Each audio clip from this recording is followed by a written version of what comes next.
Veterans, have you heard of DBQ fraud? DBQ stands for Disability Benefit Questionnaires. The VA allows veterans to go to their website and download these public DBQs and take them to your private examiner for them to complete, which will in turn help you with your VA claim. Now, there is fraud. So today's video, I'm going to take you out to the VA's website and share some of this fraud information with you. As a bonus, as a former VA rater that has adjudicated thousands of claims, I'm going to share an example with you when I saw fraud. But most importantly, I'm going to give you some tips so you do not fall into the DBQ fraud category. Make sure you stick around.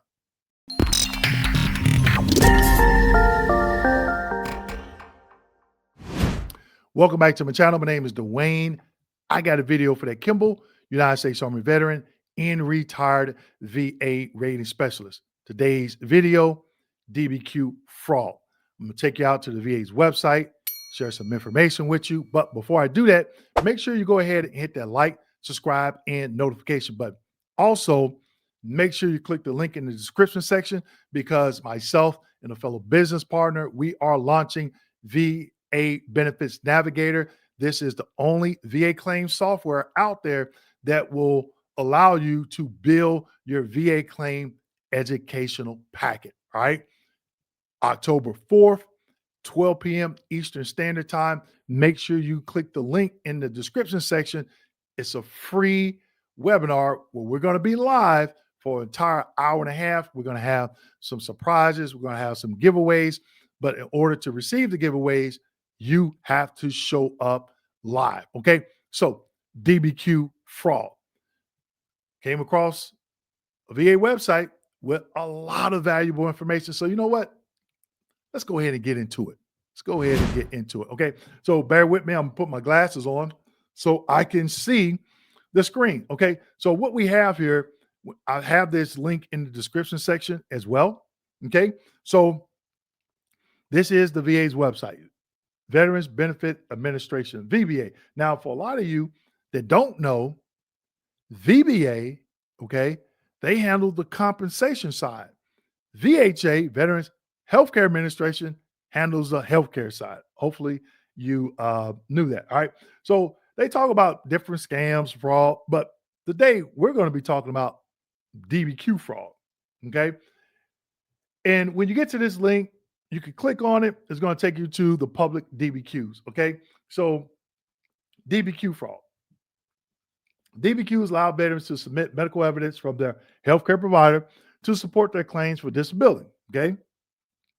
In most cases, veterans are entitled to a no-cost disability examination by the Department of Veterans Affairs, also known as a C&P exam. Now, I always tell veterans, if you get a DBQ completed by your private examiner and you know that DBQ and Nexus Statement is actionable and sufficient, there is a 38 CFR that tells VA employees no further examination may be necessary, and they can go ahead and rate the case. But I have videos on that on my YouTube channel where some employees are refusing to follow their own regulations in this example. Then it goes on to state, however, with the rise of DBQ scams, VA wants to ensure veterans, even those who choose to have their private healthcare provider complete a DBQ, are appropriately equipped with the information they need to know to submit the DBQ sufficiently. So let's talk about that. Okay. There are a lot of providers out there. Okay. Don't shop around for somebody just to say, yes, I'll do a DBQ for you, because certain examiners can only complete certain DBQs. Make sure you are getting it from a reputable source. In the description section, I have 3 sponsors that I list. I trust these sponsors. They know how to complete DBQs, but at the end of the day, it is up to you. If somebody is trying to complete a DBQ for something for you, for a condition for you that you know you don't have, don't do it. Do not do it. Okay. Now, they say, meaning the VA, what is an example of a DBQ scam? Okay, I'm going to read this. VA wants veterans to be aware of individuals and companies marketing the service of completing DBQs. Unfortunately, there has been an increase in instances where individuals and companies are engaging in questionable and fraudulent practices, including charging high prices for completing DBQs and completing DBQs remotely with falsified information. Now, let's take the first part of that, charging high prices. Keep in mind, people, these are private doctors. Okay. We all know healthcare here in America is not cheap. Again, you, the individual, contact the companies, even contact my sponsors. If you feel that those prices are too high, you can go somewhere else. A lot of companies, they offer payment plans. Okay. At the end of the day, people, it is up to you. I don't think, now, let me retract. High prices. Define high prices opposed to low prices. Okay. I was lucky enough when DBQs first came out. I found doctors. If I had found new doctors, I found my current doctors. I only had to pay my copay. It was like $25, I think, at the time, and they completed it. If you have a private examiner, see if they'll do it. And if they just charge you the copay, hey, you're golden, right? But if you go to someone that don't accept insurance for this, then you have to determine whatever they're charging, if it is too high or not. All right. I wouldn't say that's a scam. I'll just, hey, we're in America, people. I may not agree with these high prices, but we're here in America. Everything is high. All right. Then it says, and completing remotely with falsified information. So when I look at falsified information, that falls back on the vet, because you're going to have to show that examiner some documentation. When you do that, make sure you are showing them the correct information, because they're basing their findings off of the interview with you and the evidence that you give them. Okay. So that piece, I think, falls on the veteran. And again, if you get companies saying, oh, yeah, you have PTSD, and you don't have PTSD, why would you be paying them to complete a DBQ for you for PTSD when you don't have PTSD? All right. Don't let people talk you into stuff. All right. Let's keep going. What steps can you take to protect yourself? Okay, interesting. Before attending an examination or having medical professionals complete a DBQ, VA encourages veterans to become familiar with the guidance below. VHA, Veterans Healthcare Administration, and VA contract examiners are trained in how to conduct CMP disability examinations, and there are no costs or hidden fees. Okay, that's true. You can go there. I had 4 CMP exams. DBQs came out, and I'm like, I am never going back to another CMP exam. Here, the VA says they're trained. But the question that I have for you, and leave me a comment, have you ever went to a CMP exam, let's say for a joint condition through the VA, and that examiner says, oh, I can eyeball your range of motion? I'm pretty sure in that training, they state in order to get the accurate measurement for range of motion, they have to use a goniometer. And a lot of examiners are not doing it. I even did a video on it. In that video, I said, hey, here's a link to Amazon. You can buy a pack of 3. I think it was 6-inch, 8-inch, and 12-inch goniometers. It was like $7 or $8.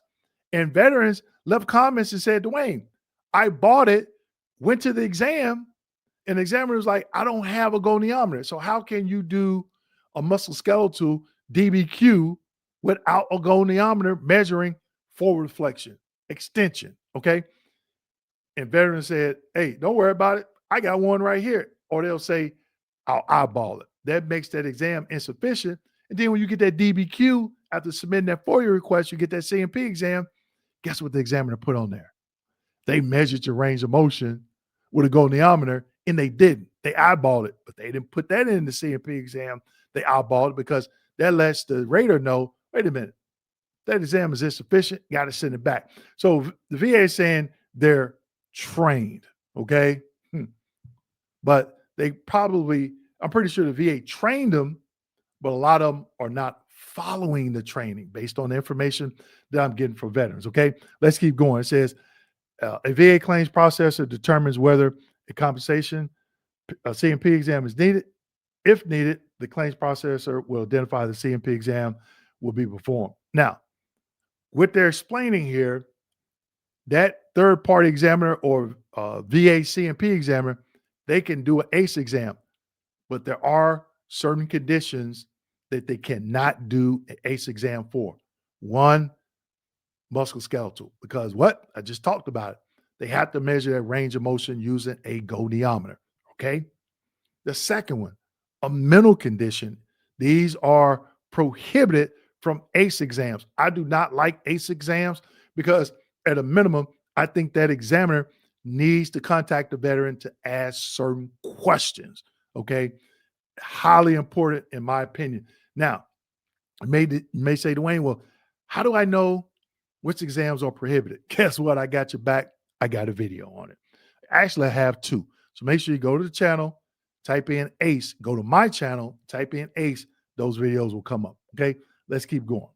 We're almost there. Items to consider when providing DBQs. VA values evidence from a veteran's private treatment records. I beg to differ because they are familiar with the medical history, often over a long period of time.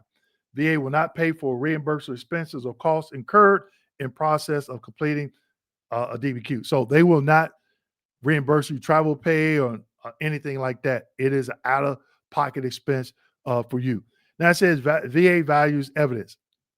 I don't think all VA employees value this because I've done videos, some VA employees rejecting veterans DBQ when they know they can use it to decide to claim without a C&P exam. Bullet comment number 2, VA may determine that additional disability examination is required to complete the claim for disability benefits. Now, it says when VA examination is scheduled, the VA claimant must cooperate by reporting for the examination. This is a contradiction. 38 CFR 3.326 Part B states otherwise. Actionable, sufficient evidence. If it's good enough for rating purposes, no further examination may be necessary.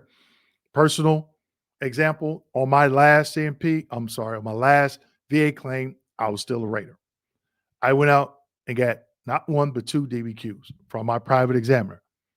I knew they were actionable and sufficient. You know how I knew? Because the VA trained me on what makes a DBQ actionable and sufficient. I did a training this past February where I was explaining and showing individuals what makes a DBQ actionable and sufficient. So before you ask me in the comment section, Dwayne, what makes you an expert on what makes a DBQ actionable and sufficient? The VA trained me. Okay. Now, this is a contradiction because I've rated without a C&P exam. There is an M21-1 citation that states the VA employee is supposed to leave a note in VBMS, that's where the claims folder housed electronically, as to why they did not use your DBQ and schedule a C&P exam. I did a video on it. And I think I called it something like, let's put the VA to the test. And I got the VA secretary holding his hand up, right? And a lot of veterans left me comments. And when you look at the video, when you watch the video, look in the comment section. They said, Dwayne, that happened to me. And I called in and I gave them that citation number. They looked in the notes section and they said, there's no notes. So again, some VA employees are not following the regulations and guidelines. You got to hold them accountable. This is how you hold them accountable. Education. That's what I'm giving you. Let's keep going. All right. All clinicians, information blocks at the bottom of the DBQ must be completed, signed and dated. All right. There are some sections in the DBQ where it says yes, no, not applicable. And then if you check yes, leave a comment. If you check no, leave a comment. Now, if the examiner checks not applicable, NA, make sure in that box below that, put NA. Even though you check the box NA, in the text box below that, put NA. Even if it says, if yes, explain or whatever. Because some of the employees will say, oh, it wasn't completed. Common sense, if you check a box that says NA and you didn't check the box yes or no, why would you put anything in the box that says if you check yes or no, leave an explanation. So that way you're being proactive, okay? Then it says VA reserves the right. Oh, I'm sorry. VA reserves the right to confirm the authenticity of all DBQs completed by healthcare providers. I've done that before. Okay. I went out, I did a Google search, put the medical license in to verify it. I even called that doctor's office and say, hey, you got a doctor such and such working there? And they said, yeah. And I moved on.